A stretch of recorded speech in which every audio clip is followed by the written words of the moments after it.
like to open the planning board meeting, and I hope you join me in pledge of allegiance. I pledge allegiance to the flag of the United States of America and to the republic for which it stands, one nation, under God, indivisible, with liberty and justice for all. Thank you. We are being video recorded and video streamed live. Live, TV live, Wow. like YouTube. Okay. First up is a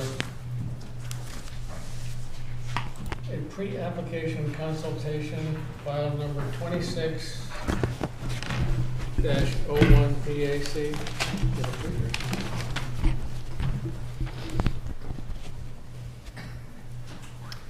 Requested by Greg Nicholas, South Coast Engineering, for Vanessa Carvalho to discuss the stone wall in the layout for 38 Sisson Farm Lane, map 51, lot 44M. Good evening. For the record, Greg Nicholas of South Coast Engineering, on behalf of Vanessa Cavallo.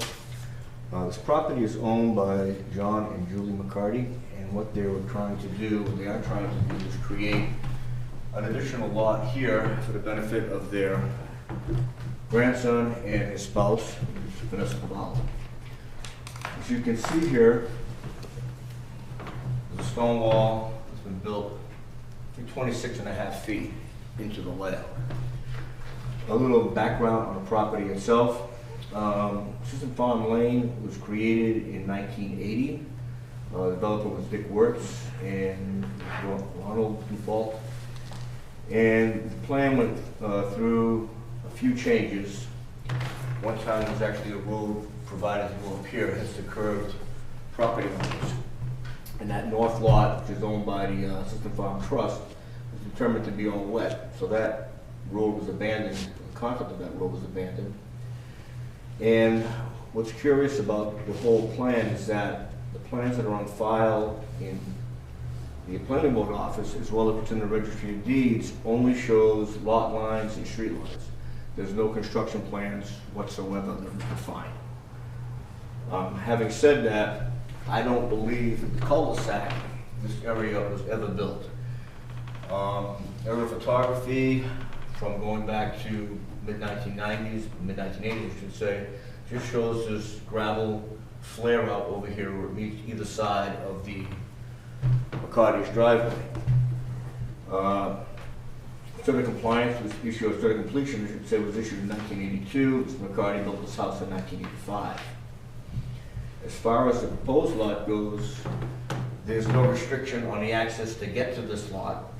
You're going to clearly come around here and get down to the building site, which would be way in the back. There's no other potential development off this road as it exists. The lot, as I mentioned, to the north, directly to the north, is wet. The lot here to the west is too small to be subdivided, and this piece here is APR land, which is part of the Legal Farm, and even at that, this is a private way, so they wouldn't have any legal access to cross that line. Trying to think if there's anything else here that I wanted to discuss. It's just that the presence of that wall in the front, I don't really know how that affects this as an A&R proposal. I didn't want to come in with an A&R plan, 21 days with the clock ticking.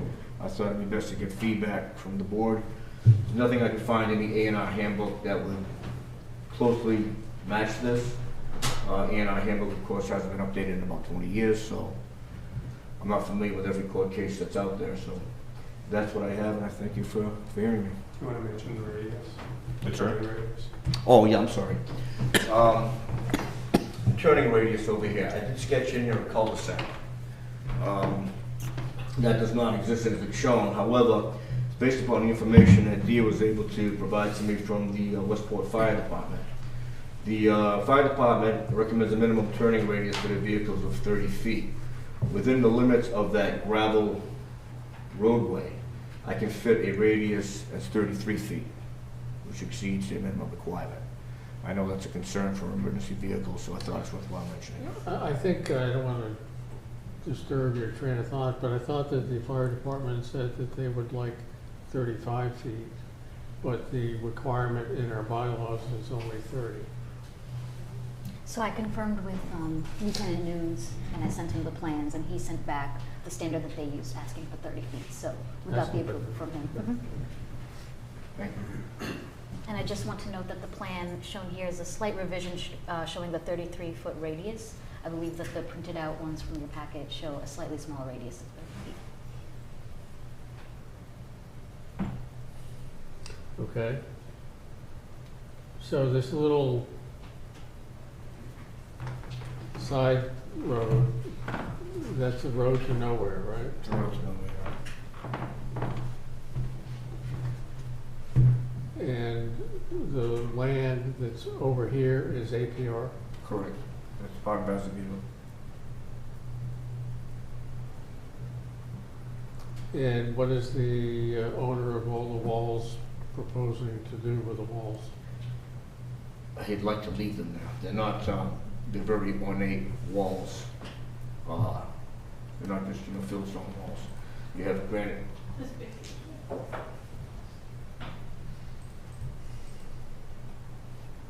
Yeah, you see them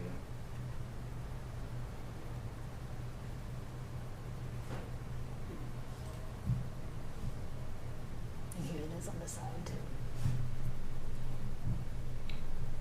So all the fancy walls in the middle are just like an island?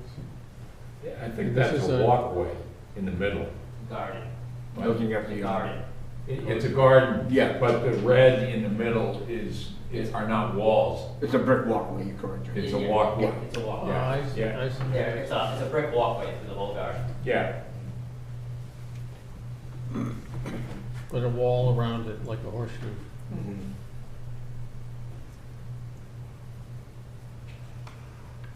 So planners, have you been able to find anything in the A&R handbook? Yeah, sure. So A&R handbook, I reviewed this as an A&R. When it comes to frontage, the lots on the plan, they front on Sisson Farm Lane, which has been recorded in the Registry of Deeds and delineated on Plan Book 10430. And then they also meet the minimum frontage requirements. The proposed Lot 2 will have frontage of 150.96, and Lot 1 remaining in compliance with over 150 feet of frontage. When it comes to access to the buildable lots, so this stone wall is erected in the private roads right-of-way, and in addition, the right-of-way is being used for vehicle and boat storage. The fire department has stated that they need a 30-foot radius for turnaround, and staff recommends that the boats and vehicles be removed from the road right-of-way to remove potential obstructions to access the lots. And then both the lots 1 and proposed lot 2 meet the zoning bylaw intensity regulations. So there was nothing specific. Without taking down the stone walls, is that what you're saying? Right. Yeah. So there was nothing specific. I went to the site, again, recommend maybe moving the vehicles and boats out of the right-of-way, but that A&R, it does meet the A&R requirements. So the plans, this is a A&R plan, or proposed Correct. A&R plan.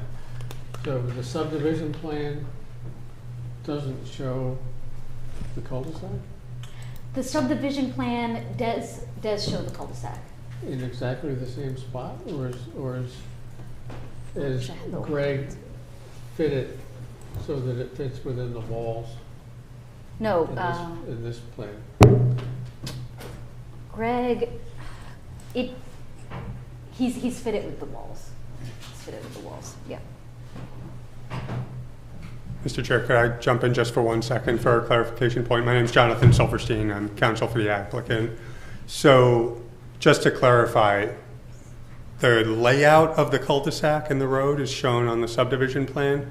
What's not shown is any sort of road construction detail. So what you might be used to seeing is the layout of the road, but obviously you don't pave the entire 40-foot Right. layout, right? So, and it's not unusual for people to have gardens and fences and things within the portion of the layout that isn't actually paved.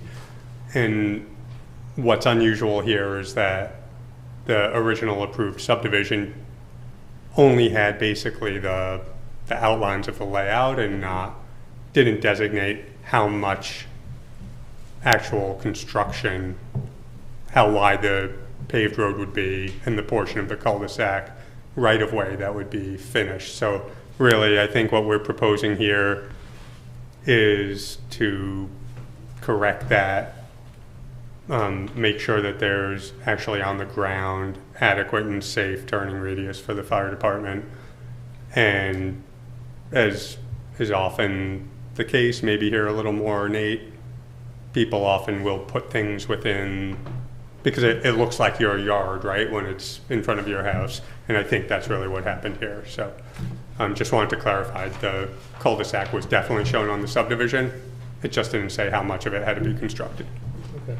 So is Sisson Lane, I've driven by it a million times, but I've never really paid attention to it. Is it a private way? Yes, it is. Is it paved or gravel? Gravel. Gravel. Yes.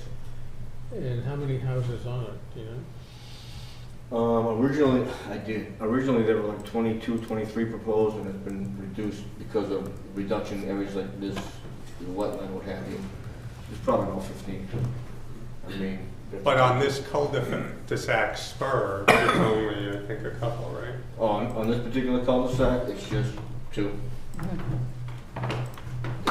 This and this. And Sisson Lane has 2 sections, or just one? I mean, is there another spur off Sisson Lane? You might be able to see it over here. Can you bring that? Yeah. Over here. Can we zoom in on that? Mm-hmm.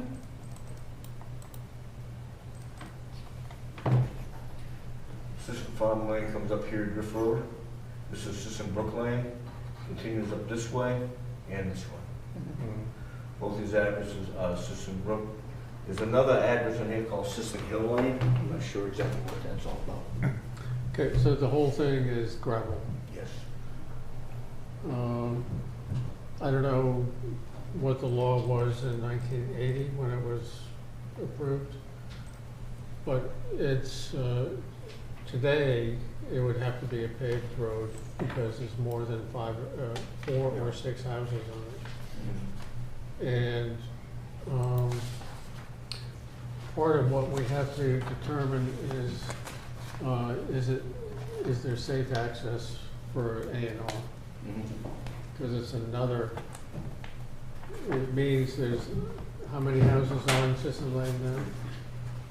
Once you do that?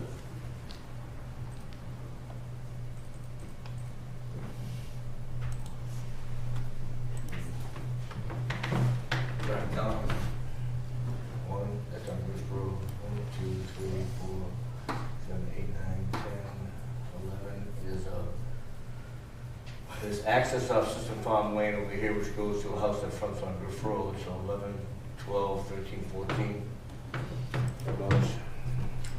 Do you know if there's a homeowners association? I believe there is, yes. Yes. And they pay for the snow plowing and, Yeah, played for everything. We did a bunch of work to the dirt road last year, about 2 years ago. 2 months ago. so. Okay, so, any questions? Just an observation that I guess this is part of the original, the Sisson Farm is, the oldest property or farm in one of them in the town. Possibly. Yeah, I think this was from here and down to the river was part of his, when he migrated from, Yeah, the original. what is it, Little Compton, came across and, wanted to get away from all the activity in Little Compton. Was it kicked out of Little Compton? Probably.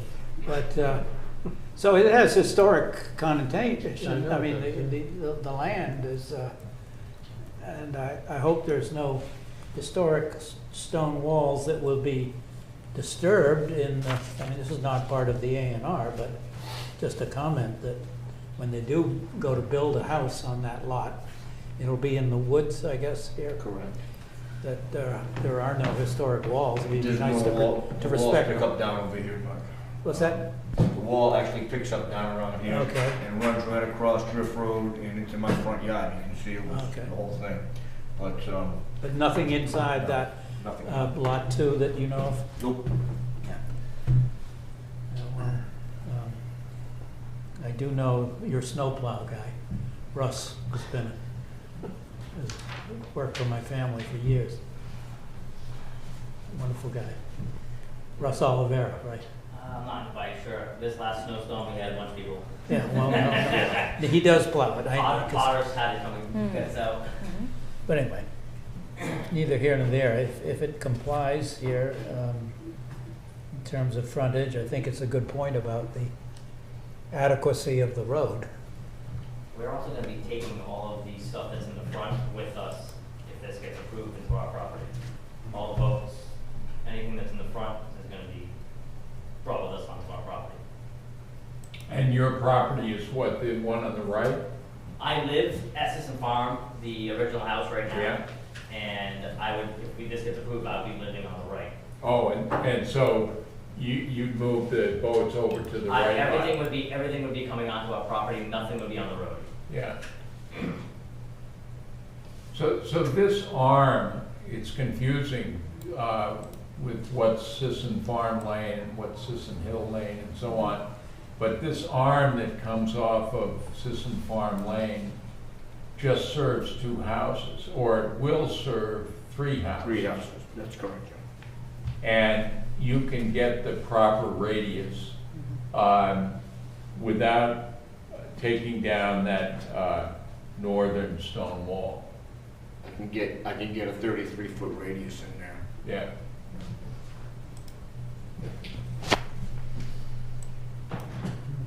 Well, it's not a historic stone wall, but it will be at some point. Yeah. It's, we shipped in all the stones from Connecticut, from some farm. So, probably. Yeah, historic at no, some point. no, it's a nice looking wall. Yeah. Nice looking wall. And the arm that comes towards you on the bottom, is that to give the lot with the house enough area, or is? Or Yes. You're creating. Yeah, to make that 50,000 square foot. So, there's 2 main lots there, and then is there a third lot that's on the left and on the west and the south? No, that, or they're just 2 lots? Yeah, this is the lot that we're, with the house on it. Gotcha, okay, This would just be the 2 new lots, yeah, okay. I don't see it. And this spur to the left, who owns that? What's, Of the roadway layout? Yeah. Yeah, That would just be owned by the association. I mean, I've seen this a million times. Yeah.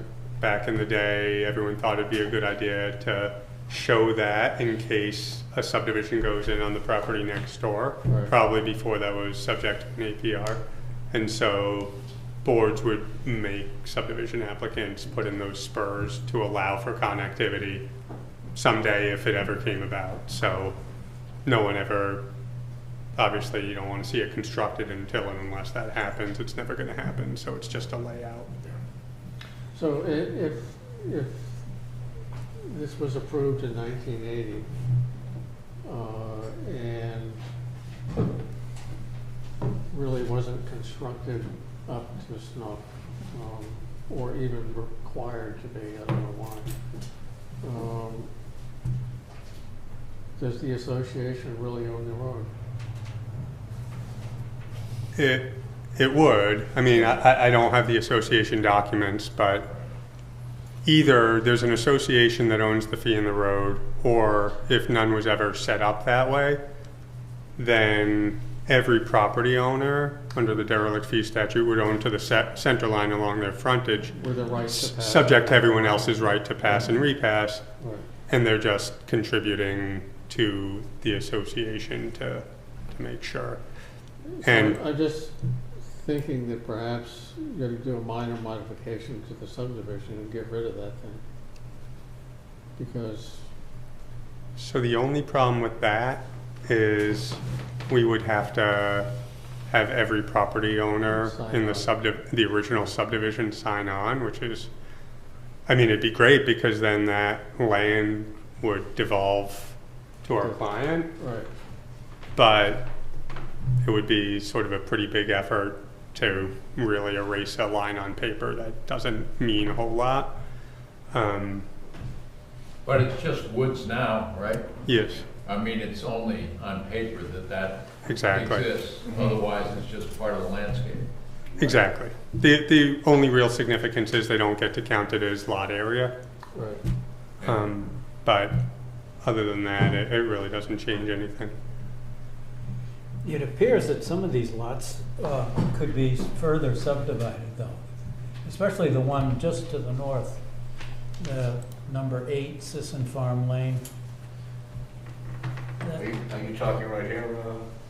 Yeah, Yeah. yeah. That's, even though it only shows a small area. It's all wet. It's all wet, Oh, yeah. And that's why I believe there was, I mean, I've actually seen a plan that showed a road coming through here, yeah. hence the curves, and it was abandoned because there's nothing. Hmm.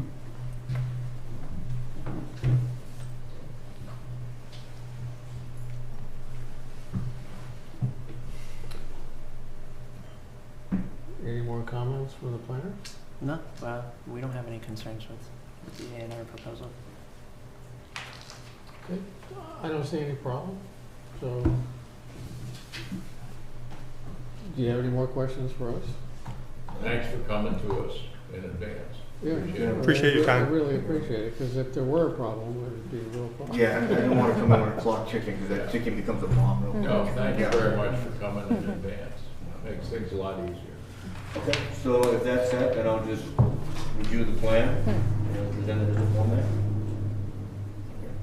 We have a meeting next week on Tuesday too, so What's that? we have a meeting next week on Tuesday too, so if you get it to us by Friday. Okay. Yeah. Thank you all. Appreciate it. Thank you.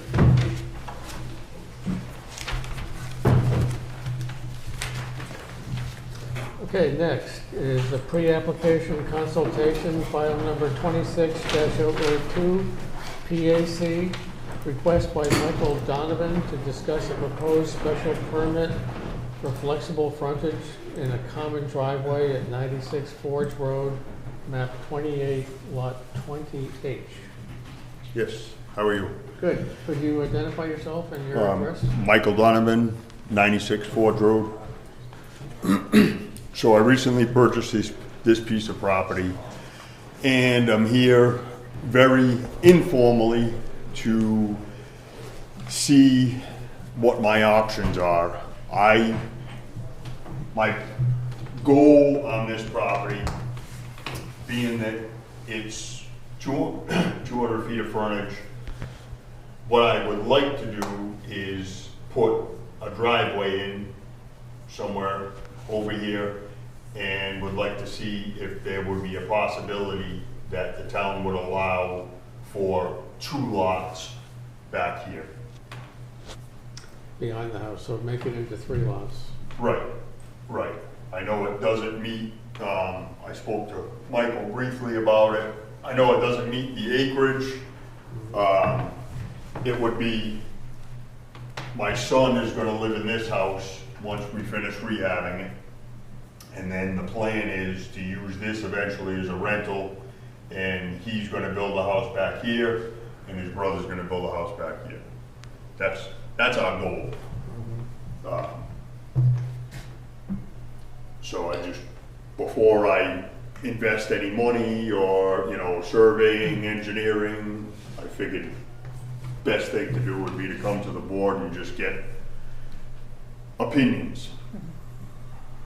Well, it looks like the neighboring lots, either side of your lot, are half acre. Right. And I can't do the calculation in my mind, but if you did a half acre there, that would leave probably 2 building lots. If we could figure out how to do that, you'd need relief from the zoning board of appeals. Right. But, to me, and, you know, we don't have the ability to grant this thing, but if you made the front lot like the other lots, Exactly. so they fit in the neighborhood, There are, and then have a driveway to the south mhm, that could access the 2 lots in the back. right. But as they've told you, our current bylaw doesn't allow you to do that. So, Right. so, The concept, I mean, is, Yeah. I don't think any of us are opposed to the concept. I Right, mean, right. it fits in with the character of the area, but I think the key with the zoning board of appeals is to show that there's some sort of hardship that's not the bylaw itself. And I think by dividing the lots up, what they're gonna say is, well, you've created this hardship. Right. You're the one who created an undevelopable lot. Yeah. I think that's probably how they'd weigh in on it. So we've said you could do another single-family house with 2, and each could have an accessory dwelling unit. You could do a duplex, and each could have an accessory dwelling unit. But just the way the bylaw works, the 3 single-family home lots just, yeah, Right. and I'm just thinking about the new housing law in Massachusetts that's trying to create more housing opportunities, and this is one.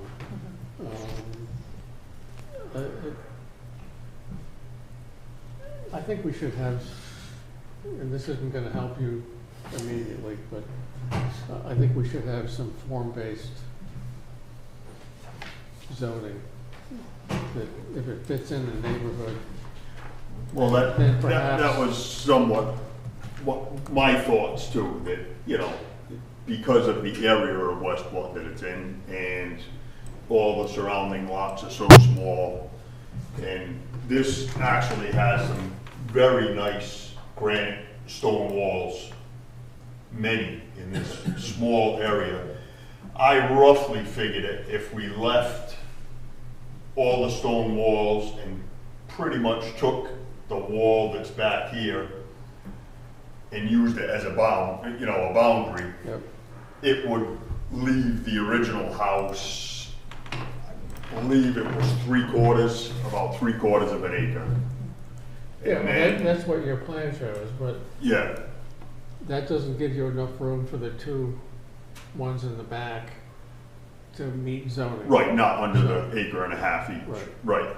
right. And you don't have enough area to do flexible frontage, right. because that requires 5 acres. Right. So you've got Okay, 3 something. 3.4. So we're trying to fit a square peg in a round hole. It just doesn't fit, but John? 2 comments. One, I did a lot of variance applications when I was working in New Bedford, and Mhm. if someone opposes a variance, it's hard to get because of what Michael said. There are 4 things you've got to prove. One of them is hardship. Right. And It is, creating no, your own yeah, hardship. So no, it's not a hardship if- by any means. If Right. someone opposes you, then you're not gonna get the variance.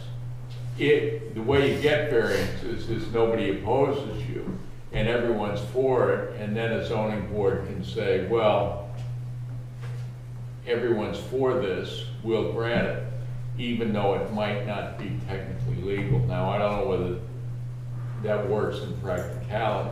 The other thing I think is important, and I totally agree with what our chairman said about form-based zoning. I was shocked that the New Bedford City Council passed a modification to their zoning to allow just what you're talking about, form-based zoning, which is you can grant something that's less than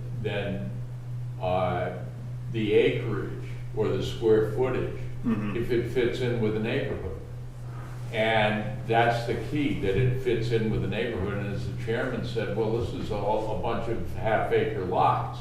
So creating something that is not deleterious to the neighborhood, it fits in with the neighborhood. And so I think that you might do one thing, which is to make sure that all your neighbors think this is a great idea, so that they're standing with you. with the That was a zoning board. question when you said about people objecting to a variance. Yeah. So basically, it would be the neighbors Yeah. that would So- have to. Yeah, so have them, explain it to them. Right. You're in a neighborhood, This that is- means you have neighbors, and Yeah. neighbors are people who care for each other. Right. Do the brothers get along? Are they gonna wanna live next to each other? Sometimes. Sometimes, yeah. You know how that goes. And then I think we might say to the staff that it would be good to draft such a zoning modification. And we know that's gonna take a long time, because you Right. gotta draft it, you gotta work with the zoning board, and you gotta go to the town meeting and all that. But I think if the zoning board knew that this is a direction in which we wanna move, this form-based zoning, then I think that might help them say, well, we're not there yet, but this is consistent with the direction we wanna go in. It's another reason to grant the variance. So, Yeah. We are talking about this with the Route 6 project, and this area is within the project study area. of course, you're always ahead of me. Always. So, and form-based, actually, I just said on our call, we had a project update call yesterday, and I was like, oh, it sounds like we might need some form-based code based on the Yeah. feedback we're getting from the surveying and community engagement. Yeah. Like you said, that takes a town meeting vote, so the earliest something like that would come about would be May 2027. And that would require a 2/3 vote. So it's a pretty, Right. all zoning changes are pretty tough. Right. But that's, so, if you wanted to try your hand with the ZBA, you could also carry in your back pocket that maybe there's some rezoning articles that would come forth later next year. Mhm. So how big is the house that's there? How many bedrooms? 3. 3. Yep. When I purchased it, it needed a septic. I already have the plans designed, approved, so that's. So just make sure you put the septic Yep. So it in doesn't. a place that isn't gonna screw you up. So it doesn't interrupt. Yep, exactly. No, I appreciate that. So, because with 3 bedrooms, you need 30,000 square feet of area of the lot. Right. If we're gonna create a new lot that is compliant with DEP's code, Okay. it's gotta be 30,000 square feet. Okay. It's not our regulation, it's just the amount of square footage you need per bedroom is Right. 10,000 square Right. feet. Yep. So, and if you can fit it on something that would be more akin to the half acre than the 0.83 acres, Right. I think, That's about 30,000 square feet, isn't half? it? No, the Well, that is- 8.6. that is, yeah. Huh. Yeah, I mean, that was just a very rough. If you Break use up. an IA, an innovative alternative system, you can get below that 10,000 square Okay. foot threshold. I would talk to the Board of Health before doing anything like that, because I don't know what I'm not an expert in the Title V regulations, but I've talked to Board of Health about this, and that is a possibility, so it's something to consider as well. So it's fine if you have an existing lot. To create a new lot that isn't compliant somehow with that kind of regulation Right. is something that you might do. You might fix up the house and then go to try to get an occupancy permit, and they say, you don't have enough space. Right. So- Right. All right, so it sounds like my next step, if I did want to pursue this, would be to go to zoning. With all the neighbors. Will I bring them all? Yeah, bring them all. Get a van. There you go. All right. So, And that would require an application and a variance. Yeah. So 60,000 square feet, I think, is 1.38 acres. So you're very close on the top lot to being a compliant lot. Hmm. On the bottom one, the road is probably taking up the extra space. But if I could decrease the size of the front lot a little bit, it'd be, Well, you said you wanted that bound to be the stone wall, though, I right? just think it would be a nice idea. I mean, the house is, I think the house is around 1870, old house, nice, you know, these are pretty neat little old barns and the way the walls are. Yeah. Just for that wall to stay No, I would keep it there. with this, Move it up from the south, or whatever, if this is south, the bottom, a little bit yep. somehow. Yep.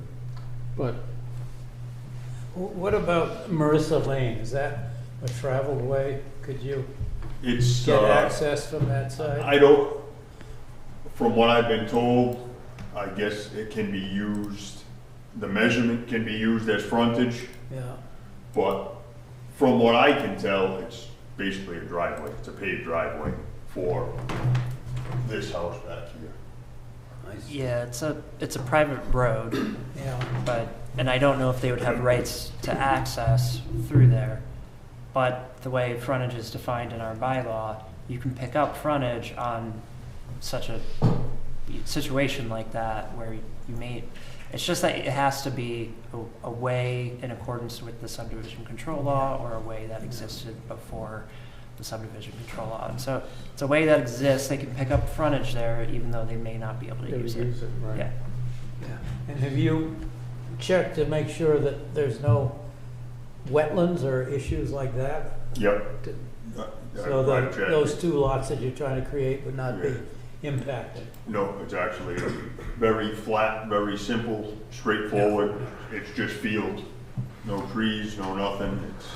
It's a pretty Well, then, basic, I dry basic lot, you know. I agree with what Mr. Bullard said about if you're gonna go for a variance, you have to get the neighbors to agree and ideally have them write letters to submit to the zoning board of All right, appeal. all So right. in writing, they have a stack of letters in support, Yeah. because if they can't find that it's a hardship, but they can find that it's not a detriment to the neighborhood, then you're very likely to get approval. I mean, that's one of the yardsticks they use, so Right. that'll help you. I've spoken to this person over here, but I haven't spoken to any of these people. But we were just small talking, and because this is commercial, all this is commercial property, you know, I told him what my thoughts were, and he said, well, I'd rather see two houses in either corner than a big steel building or somebody's construction company or, Yeah, so whereabouts on Forge Road is this? well, if you, Where's the dam? the other side, Yeah. the other side of 177. Oh. This is the north side. So Route 6 is right Up there, yeah. up There, over here. Okay, So, so you're. yeah, I know. it's pretty much, I mean, it's all commercial, but Yeah, there's one newer big steel building right, down over here. But and then there's a body shop, but that's way back, you can't see it, so, and the big car lot is up to the right, yeah, Mhm. up here.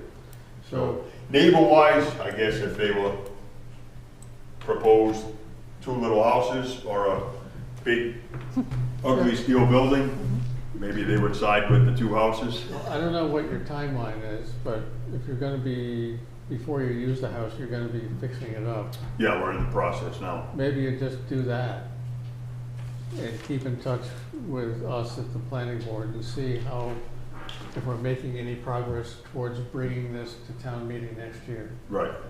And then you don't have to go to the zoning board. Mhm. Well, you may want to zoning board anyway, because if you do get it through there, you can go a little quicker. Right.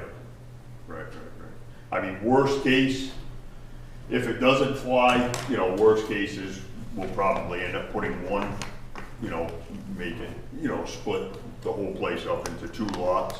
But, Well, if it doesn't fly, that's one option. The other option is we're going to move in the direction right. of trying to make this allowable. And it would be waiting until it is allowable. Right. And then you could do what your plan is. Right. So you'd have 2 options. Yeah. Yeah, so if you do submit something to the ZBA, you can reach out to our office and we can give you some materials to give to the ZBA showing that this is the direction we're headed for town meeting next year. Sure. Yeah. So, Not a huge hurry, but it may be worth trying to get the ball rolling instead of waiting until May 2027 and then get it rolling. Maybe it'd be worth approaching the zoning board. Mr. Chair, what I'm thinking about, as staff is already doing this, to be helpful in this situation is to make a motion asking the staff to work with the zoning board for the purpose of creating places for increased housing without detracting from the neighborhood, asking the staff to work with the zoning board in the direction of form-based zoning. And that way, if you'd accept a motion like that and it passes, then you can also say to the zoning board, there's an official motion to do this, right? Yeah. What do you think? I would love a motion like that. All right, so my motion is in the interest of trying to create more buildable lots to meet the housing shortage, but in doing it in a way that enhances the neighborhood and doesn't detract from the neighborhood, I would move that we ask the staff to work with the Zoning Board of Appeals to prepare a bylaw change that would allow for form-based zoning in, I don't know if we wanted it in selected neighborhoods or just in Westport. Westport. Yeah, in Westport. Yeah. So that's the motion. Second. Any more discussion? Don't see any. All those in favor? Aye.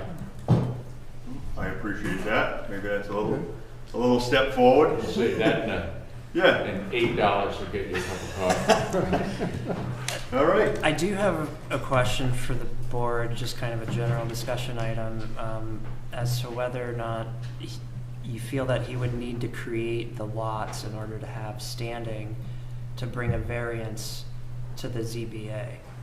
Because without the lots existing, Well, they're not going there's to make a decision. no variance to grant on those lots. You follow? So maybe you could work with them to kind of scope out maybe this one or something similar? What you think would be compatible with what we're thinking about for the form-based zoning? Well, I'm not saying for the form-based zoning, I'm saying to bring a variance case to the ZBA. No, I understand. Yeah. But he's got to have some direction on what to Well, bring he in. could Right. do with zoning, maybe he could do with the zoning board what he's doing with us, which is I want to come and talk to you guys before I make final decisions. And so if he goes to the zoning board saying, if I were to create this lot line, you know, what do you think would be the odds of getting a variance? And I've got all the neighbors with me, you know, and they brought coffee and donuts and everything, and they're all for it. It wouldn't hurt to ask. The last time that was someone Yeah. has reached out to them was the 40B up off of Sanford Road. Yeah. Behind Portos, the Portuguese restaurant. Yeah, And you remember when it was David Oliveira brought that to the board, to the planning board. Anyway, he approached them first, and they said, no, we won't Won't that. do it unless you do actually. So you have to, make a you have to, second. and then they referred it to the planning board because we do have the pre-application process. So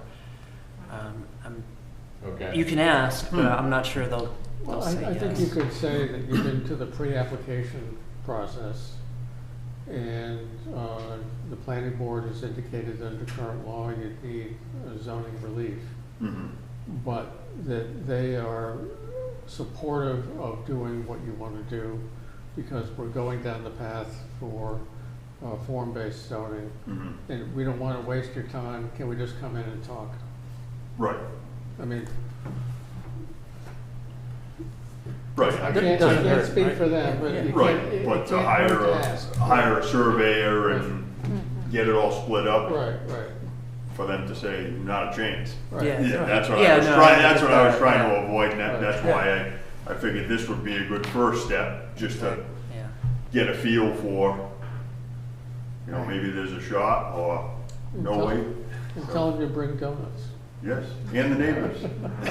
Yeah. Donuts and neighbors. All right, well, I appreciate you taking the time, and I think it's worth pursuing, so I'll All right, stay in touch. try to make the next steps. All right, thank you very much. Yeah, you're welcome.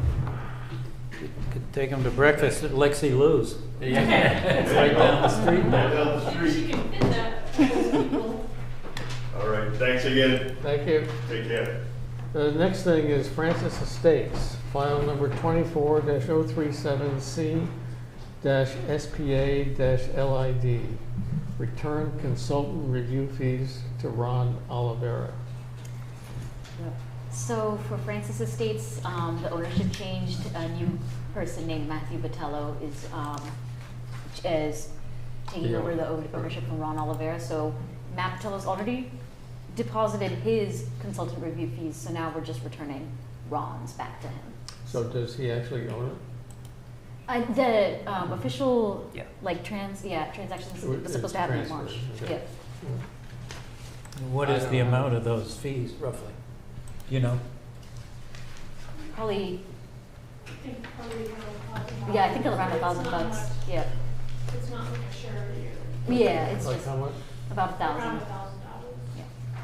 Okay. So I'd entertain a motion to Mr. return. Chair, I move to return the unused consultant review fees for Francis Estates to Ron Olivera. Second. All those in favor? Aye. Aye. Thank you.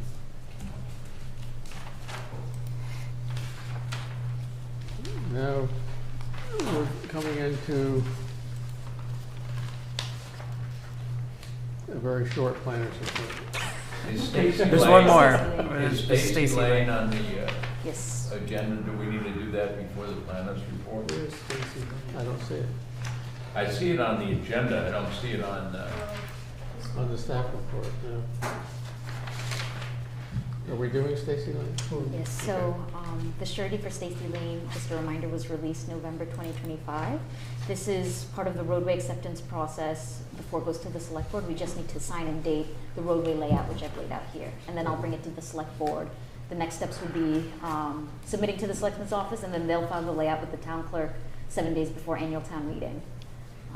And then if the majority vote at ATM accepts the roadway, then the town clerk and select board will sign as well. all right, so you don't need a motion on that, we just need to sign it before we leave. Yes, please. Yeah. Thank you.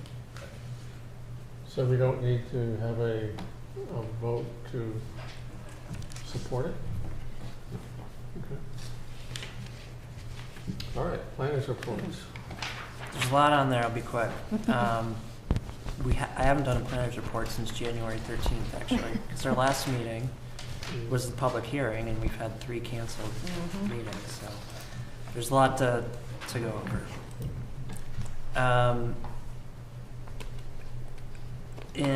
I think it was in February, I submitted a Mass Trails application for continuing the engineering of the Watuppa Connector shared use trail. So this is the shared use trail that will extend the Quikasham River Rail Trail. And this is a $108,000 request to Mass Trails to complete the engineering design to 25%. It's a 1-year grant request. We're going to reapply to this next year after we get, or no, not next year, the following year after we get annual town meeting 2027 CPC funds aligned for match.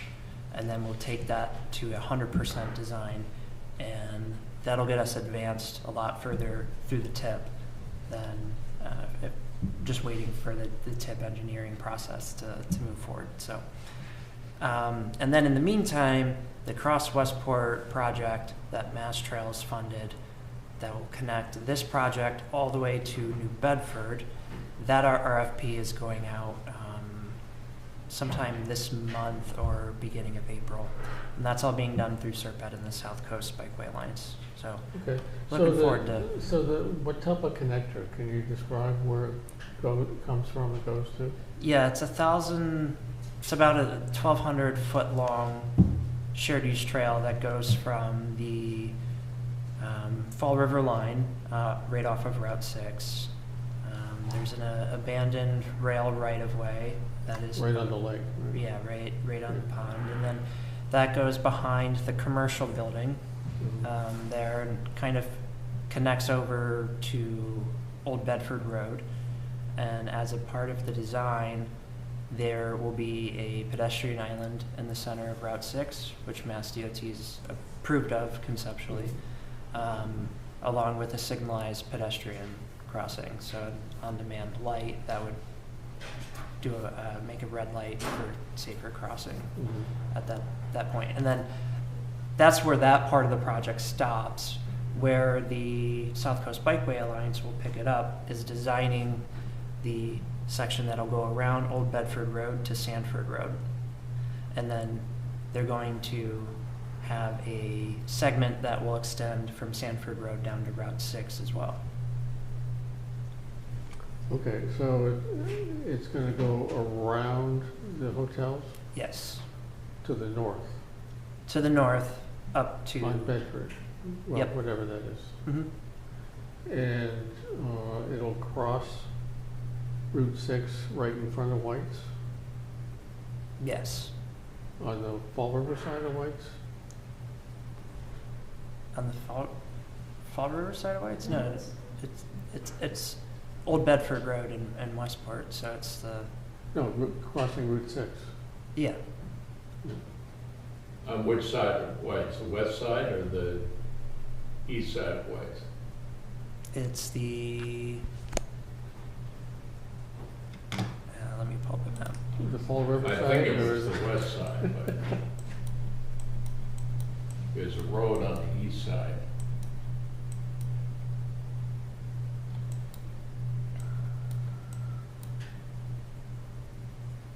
Okay, so it's east of White's. East of White's, Yeah, where there's a road, right, yeah. right. So it doesn't go down the covered up railroad track in between the two hotels? It does not. I mean, that is something that might get explored through the Serpent and South Coast Bikeway Alliance project. I think that would be the ideal path, Yeah. but the property owner does not want, the last time I've heard about it, they don't want the liability and they don't like the aesthetic of having the Go in shared between. use path going in between the properties. They don't own it. They lease it. They lease it. Yeah, right, That's how they're able to cover it up. right. So this 108,000 is just for this 1,200 foot long section? Yes. And it's for, you only said it covers only, doesn't get 100% design, it gets, what'd you say, 50? It's at 25%. 25%? Yeah.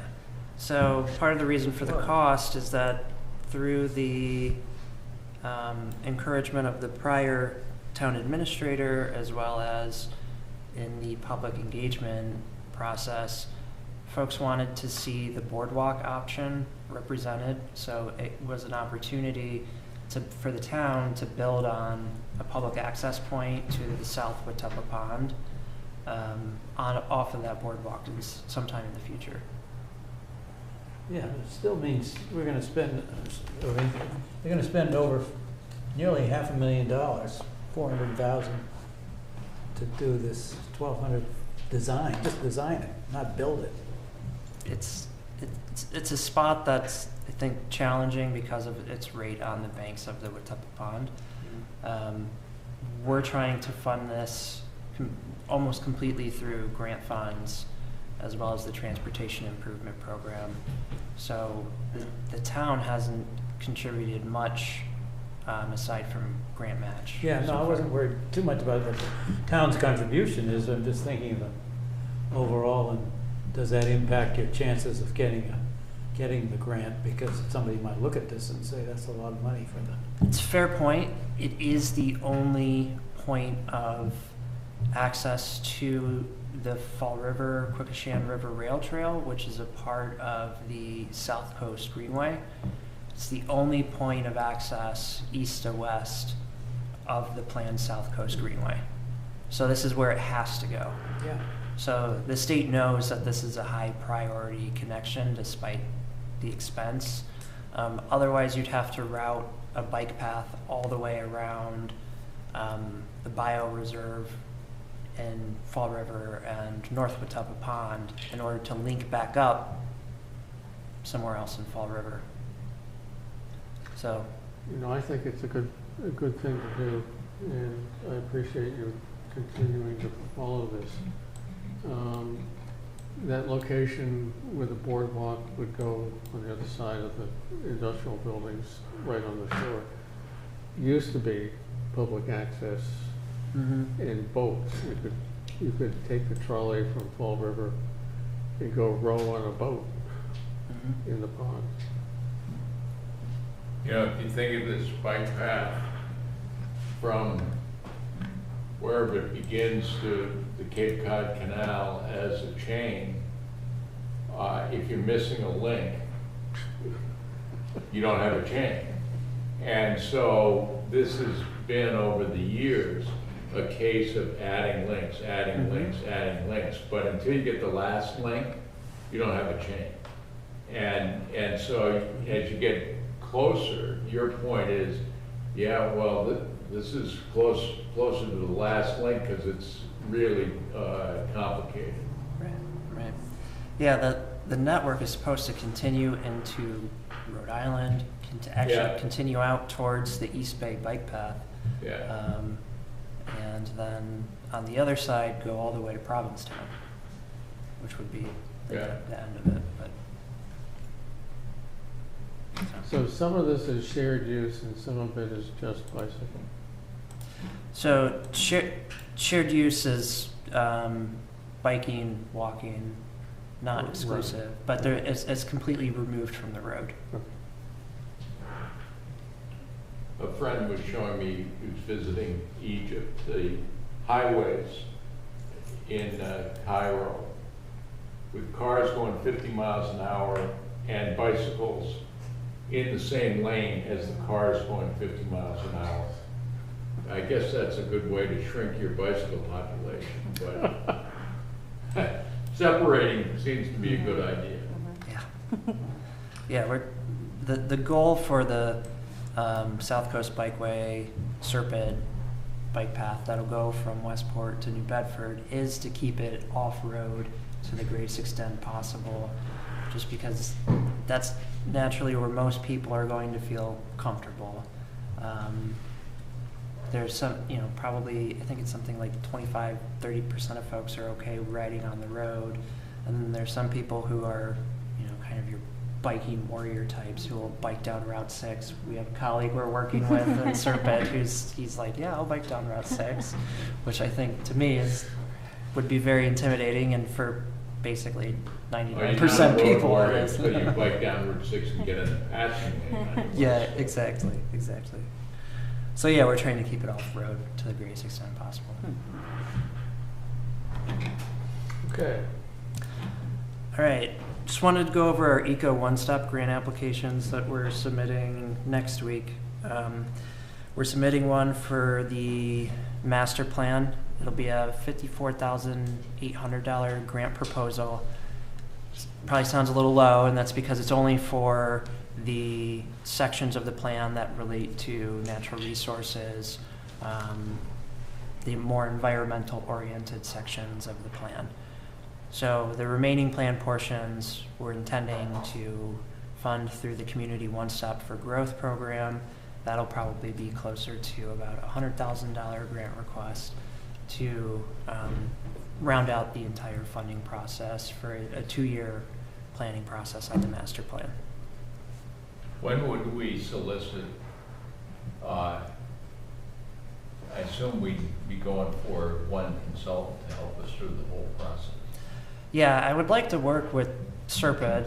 That's kind of the assumption right now, is that we will work with them just because they've been so involved in many of our other planning processes that it kind of seems to make sense that there's some synergy there because they won't have to do all of the background research, so there would be some cost savings. So they'd be the consultant? That's the intent right now. I mean, wow, okay, cool. All right, we're submitting an application for a continuation of the Barrier Beach projects. This will be specifically for Atlantic Avenue and Beach Avenue. And what we're looking at doing is proposing an adaptive management framework for Beach Avenue and Atlantic Avenue. And we'll have 2 different priorities represented in that. One is to better manage vehicle circulation and parking with improved signage and wayfinding, because we have issues with people backing into dunes, driving on the dunes. We've heard moving stones around that are meant to keep people from driving on the dunes in the first place. So that's one component of it. And then the second is to develop a managed retreat strategy to identify the circumstances or events that would trigger the need for managed retreat, and legal procedures for going through the roadway discontinuance process, and then looking at how we can re-envision that public space so we're not just, giving up the public space. We still want to have that public access. But if there's, a major 100-year storm, what's our plan if something like that happens? And how much are you asking for? That one, we haven't finished the budget yet. Is it the same focus for both Atlantic and Beach Avenue, or? Yes. This is, okay. Yeah. I mean, the parking issues are a Beach Avenue thing versus Atlantic Avenue, but the kind of municipal drawback process, that's the same concept for both of them. Next is And so just as information, how about East Beach? We're not doing anything there? East Beach has a different set of stakeholders and uses that I don't think is the right approach for that area right now. In our public proceedings, some of the feedback we've received about Atlantic Avenue and Beach Avenue is, hey, why is the town continuing to maintain these places when these dunes, which have accreted significantly over the years, want to roll over the road, basically. And you just don't have the same sort of landforms at East Beach. Right. And you also have a lot of more consistent recreational use in those areas. With folks having their trailers there in the summer, you don't have that same sort of stakeholder group. It's mostly people just doing passive recreation in those areas. So a little bit different set of circumstances. Okay. We are proposing a grant to continue engineering at the Angeline Brook and Cornell Road culvert. So this is something I've been talking about with you all for probably like 2 years now. But this will continue the engineering work at the Angeline Brook and Cornell Road culvert to bring it to 100% engineering. As you all know, this culvert's at risk of failing, and it doesn't allow for adequate passage of sea run brook trout in addition to other different species of migratory fish. So we're looking to probably develop a bottomless culvert here, I think is the direction that we're headed. Then there's another culvert replacement at the River Road, Cocky's Pond, Herring Run culvert. And this would just be a study. And the study we're proposing is to look at replacing that culvert because it's undersized and doesn't allow for passage of herring into Cocky's Pond. It also doesn't allow for adequate tidal flushing of the pond. The pond accumulates a lot of nitrogen, which can cause algal blooms, and so the thought is if there's better tidal flushing of the pond, it can help restore some of the natural state of the pond by getting some of that nitrogen out of the pond. So for this, and then we're going to do a hydrological analysis of the herring run itself in order to start looking at a culvert design. It'll just be a conceptual culvert design. It won't be, won't advance anything towards any, or won't move things towards any more advanced engineering. This is anticipated cost about $158,000. Okay, so I bumped into Brad Chase, as I told you, Mm-hmm. who is the southeastern guy for marine fisheries. Yeah, he's the head of their diadromous fish program. Right. Yeah. And we're talking about, he was very much in favor of replacing the existing culvert with a bottomless culvert. Mm-hmm. But he said, don't let highway talk you into doing a stream crossing bottomless culvert because it's too big. Mm-hmm. It needs to be modest in size so that there's enough water going through and not spread out too far. Highway meaning DOT or? DOT. Okay. Because they're the ones who, well, if we're gonna look to them for money, they're gonna say, well, you gotta put a bridge in. Mm-hmm. So just beware. And he would be supportive of Yeah. helping to convince Yeah. those other people that it's not what we need. Right. Well, and if you have a culvert versus a bridge, that's going to keep costs down too. Yeah. Yeah. And lastly is a hydrological study of the head of Westport. This is something I applied for last year, and we took the scope and we were going to advance some engineering design, and I think where we're at now, especially with the rollback of federal grant funds, this is going to be really competitive this year. And so we wanted to just narrow the focus down to doing a MVP type of study.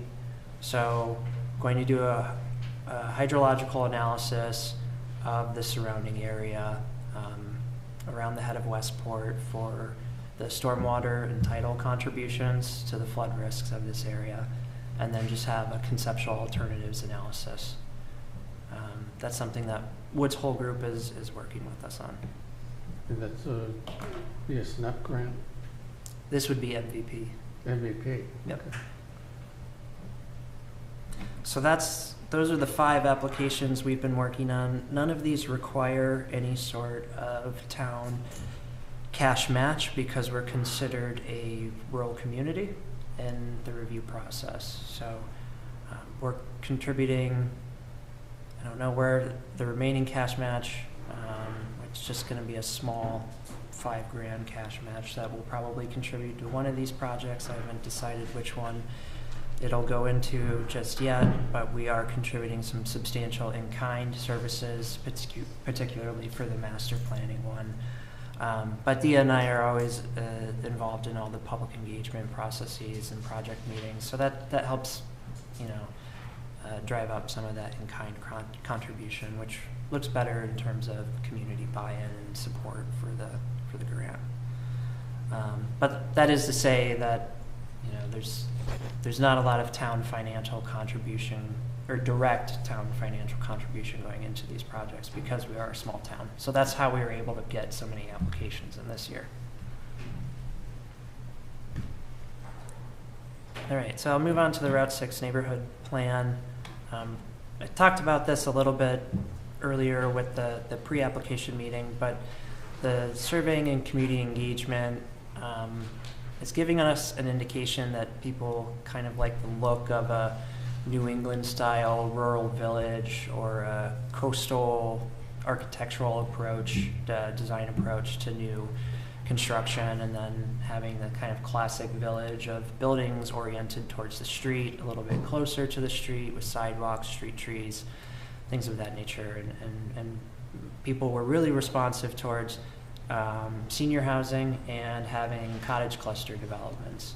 Those are all things that I think we've been, especially cottage clusters, talking about introducing some zoning articles for that. So we'll be moving forward with some public engagement later to come up with, to try to refine the vision of the Route 6 neighborhood plan, present that to people to see if we've got, if it's on the mark or not.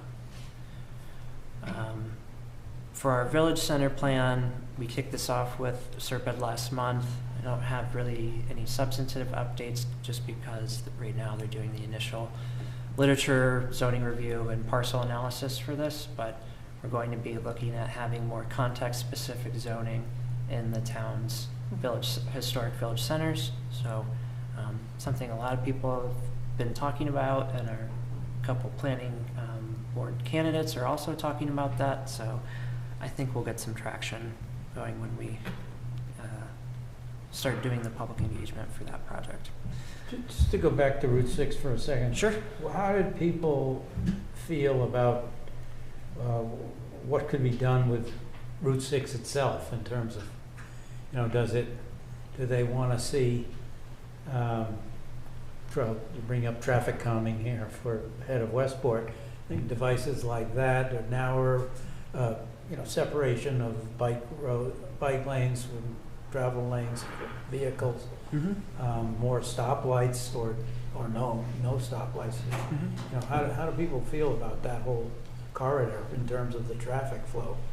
Yeah, I mean, we were more oriented towards bike and pedestrian use of the Route 6 corridor, which people would like to do. And that would, if you're investing in that sort of infrastructure in that corridor, that would warrant changes in the way the traffic flows. And so there was that kind of confirmed some of the work that Serpent has done in this space. They'd had did some public engagement for a Route 6 alternative analysis a couple of years ago, looking at not just Westport, but Dartmouth section of Route 6. And from that public engagement, they were looking, the preferences that they heard from the community was to narrow the travel, or have slower speeds. I guess not necessarily narrow the travel lanes, but that's one of the ways you can achieve that, is having, people would like to see slower speeds through there because it's kind of an aggressive traffic flow. Having kind of more buffer from the road for bike and pedestrian infrastructure. Yeah, of course, it's complicated by the fact it's a state road, right? Right. So Yeah, I has to mean, go through that the state. last time I talked to someone from DOT, they didn't really have an indication of what direction they were planning on going with that project. Yeah. So the region's done its due diligence in giving a recommendation, and we'll wait to see what they come up with. I think a lot of the success of creating any kind of neighborhoods off of that main artery depends on how that is handled, how it's redesigned. Absolutely, yeah. Yeah, I mean, even the zoning piece that we're talking about, if you want people to actually take advantage of the way the buildings are massed and oriented towards the street, and you have that infrastructure, but if you have people going by at 60 miles an hour, who's going to want to get out and walk in that sort of environment? So I think if the zoning goes in place, that'll give DOT even more urgency to make their own changes to the way that the road network works. So speaking of traffic calming, we were selected for a Mass DOT local early and actionable planning technical assistance award for the head of Westport. So we're working with DOT and TEC engineering to develop traffic calming recommendations for the head of Westport. And we're doing two things with the analysis. We want to have some low-cost, easily deployable solutions that we can implement now that can prevent potential loss of life or injury in a crash before we go and search for funds for a more permanent solution. I think also implementing it as a pilot is good, so we can say to the community, hey, we're testing this. This isn't, we're not moving forward with a particular design, but we want to see what works in this area, because when we go out and measure how fast some people are going through there, almost everyone's going above the speed limit, and we have people going 50, 60 miles an hour through the corridor on a regular basis. And with businesses and parks and the school, well, I guess the schools are uphill. It's really, the issue is at the bottom of the hill. But with the business and the parks and, there's the post office there, it's just, that's a dangerous situation for people to get out of their cars and walk around. Especially the store, because a lot of people park on the street and Yep. walk to the store, open their car doors into the traffic. Mm-hmm. And the only way to do it is to put in some calming.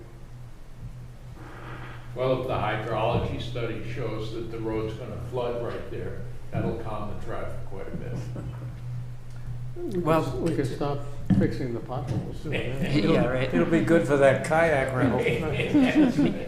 All these things are kind of pieces of a larger puzzle of making, of kind of creating more of a destination out of the how to Westport. So leaning into the small business community that relies on tourism. So we're looking at potentially stormwater improvements that could be used as public space or public education.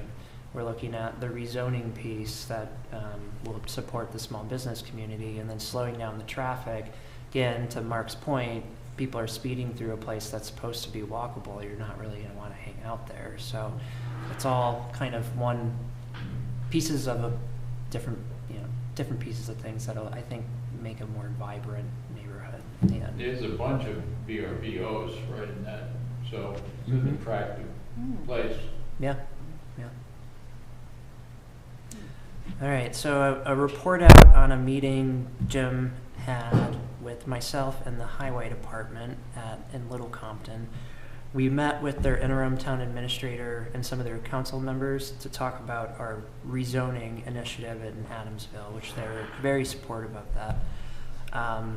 But then they wanted to talk to us in turn about traffic calming through Adamsville, because it's a similar sort of situation as the head of Westport. You have traffic coming down the hill into Adamsville, and there's speeding issues because of that. And also, Little Compton is saying to us they would like for easier pedestrian access between the two village areas. You have the offices and some smaller retail on the Westport side, and then you have the businesses that'll hopefully have new life here in the near future on the Little Compton side. And so they'd like to see some pedestrian connectivity between both sides of Adamsville that's separated from the road. And the pinch point there is really the bridge. There's no real shoulder there. It's a tight squeeze for a pedestrian, let alone someone who may be in a wheelchair. I don't think anyone would even try to do that, because it's just probably not really that safe of a situation to do that. So they were just kind of spitballing some ideas of, can we maybe have a pedestrian, kind of like a shared use path between the two villages? Can we get a sidewalk on? So that's something that I think we'll explore once I get a little bit more time after these grants get submitted. I don't believe we I'm going to look into whether or not we need to do some traffic calming. I think the last time some traffic counting in the area. I think the last time it was done by Mass DOT was, I think it was 2022 or 2023, so it's relatively recent. Problem with it being a corridor that splits a state line, you have to coordinate with the Rhode Island Statewide Division of Planning to try to figure out what they can do on their side. So there's kind of multiple, it's not even just different municipalities having to coordinate, it's different states. So we'll try to get something. They like say that. if there was a plan for reopening the barn, They would love for that to be reopened, but I don't think, there's no right. prospect. in Simmons. But I think it was a good meeting. I think it was the first time that Westport and Little Compton have ever gotten together to talk about anything. So, you know, I think it's a possibility. And I do know people flying down the hill from Rob's garage around the corner are flying. And in Little Compton, in Adamsville, I've been stopped by the police 3 times already. My wife twice. Jeez. Because the speed goes from 40 and coming the other way, 40 and Oh, Tiverton, yeah. and then all of a sudden you turn around the corner and it's 25. Right. And also coming down the hill from Old Stone Church is the same way. You're flying down the hill and all of a sudden it's 25 and it seems like they're creeping down through there. But they do a pretty good job of policing it. Well, you think of the village centers at Four Corners in Little Compton and in Westport, the town center, as really nice energy generators. And if you thought about how are those two places connected, it goes right through that area, at Grays, etc. And so that whole corridor is kind of interesting to think about.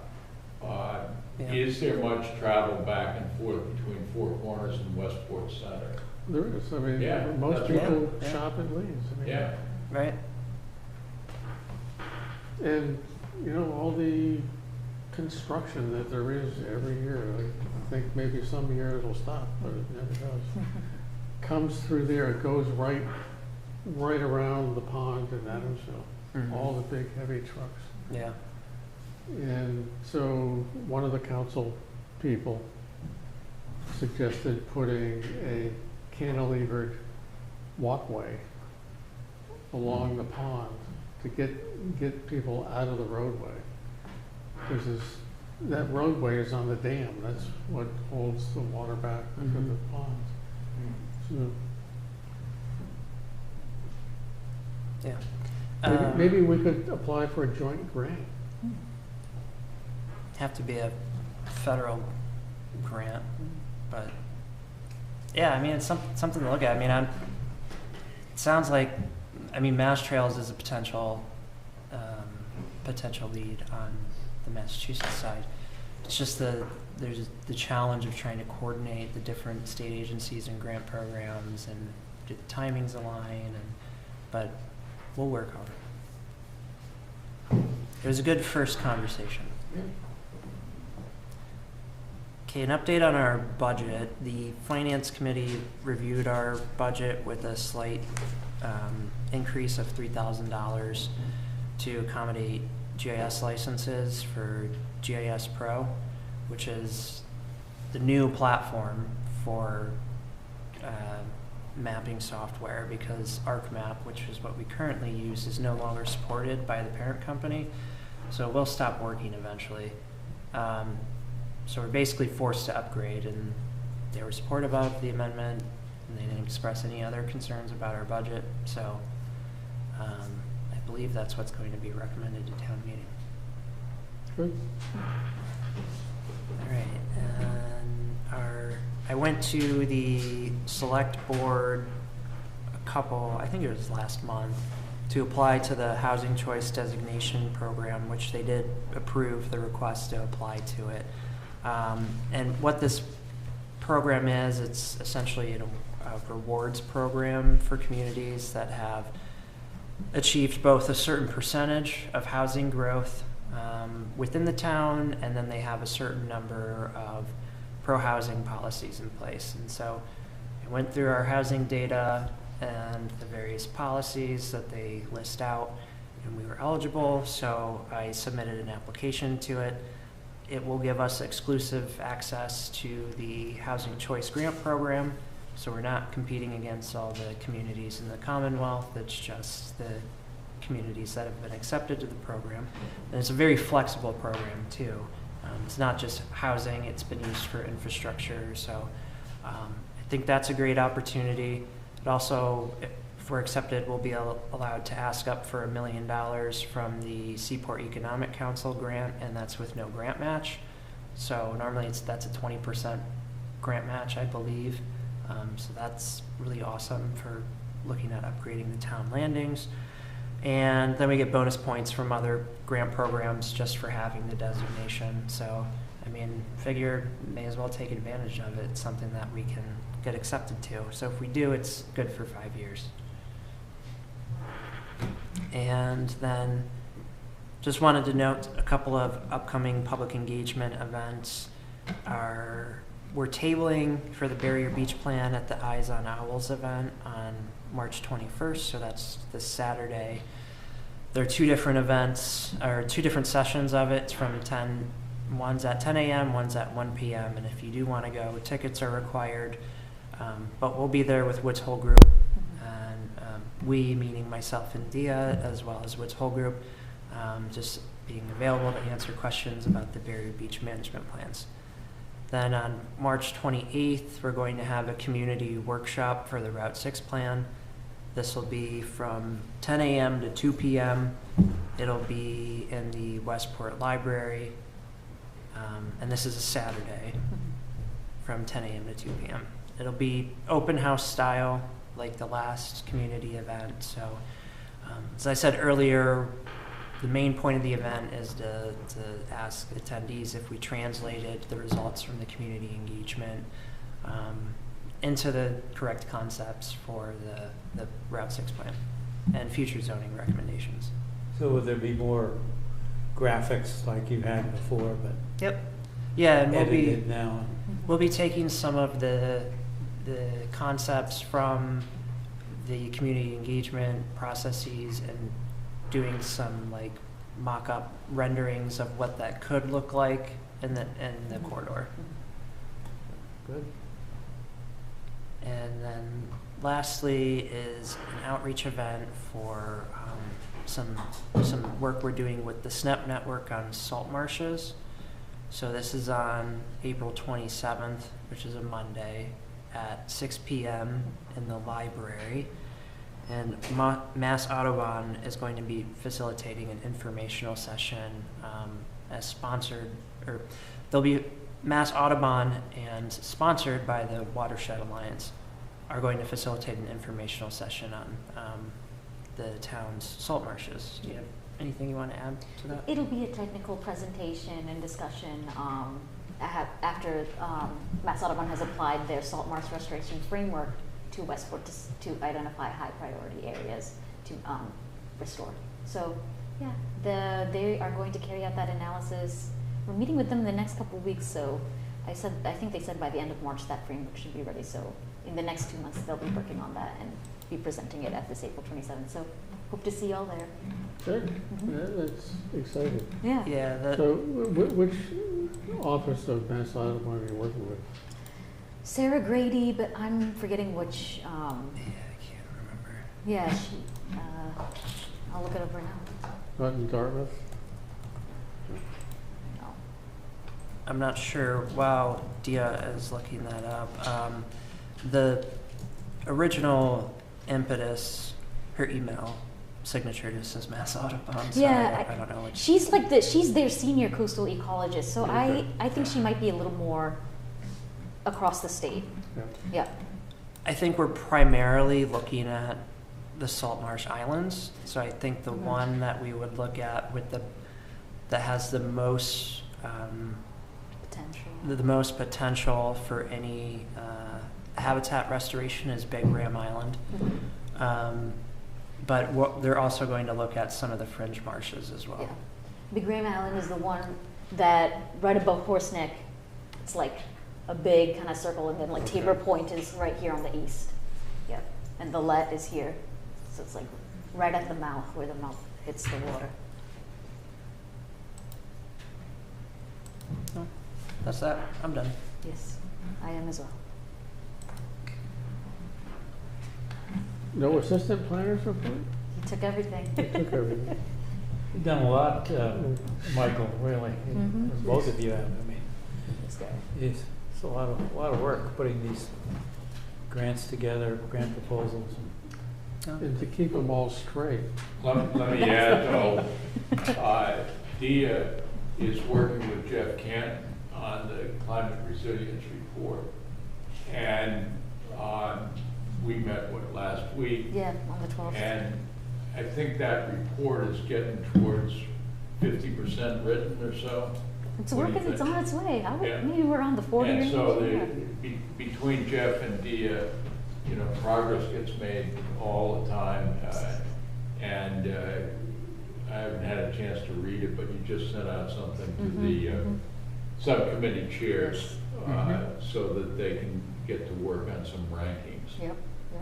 And we've also gotten good submission from UMass Dartmouth, so Good. good progress. So Dee is selling herself short. She's got stuff in her report that's there.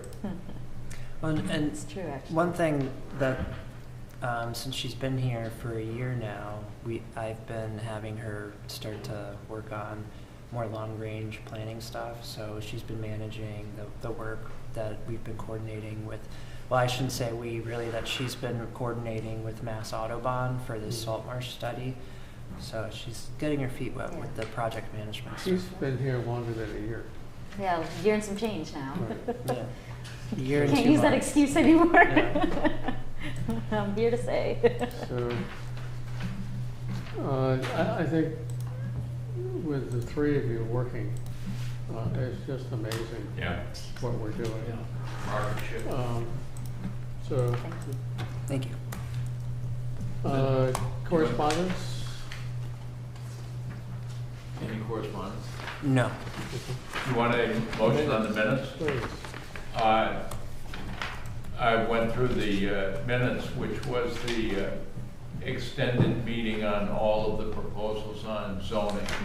And so there's a lot in there, and it's a great record in terms of when it gets presented to town meeting of concise summary of each of the recommendations and what we thought about it and all the unanimous votes. So I think that including the withdrawal of scenic roads or tabling of it. So I think the minutes are excellent, reflect what happened. I would move approval of the minutes of February 10th, right? Isn't it? February 10th. Yeah, I second that and want to comment too, that I thought particularly the handling of the recording of the minutes of our discussion on the scenic roads bylaw was Yeah. particularly adept and diplomatic, but accurate, so good job.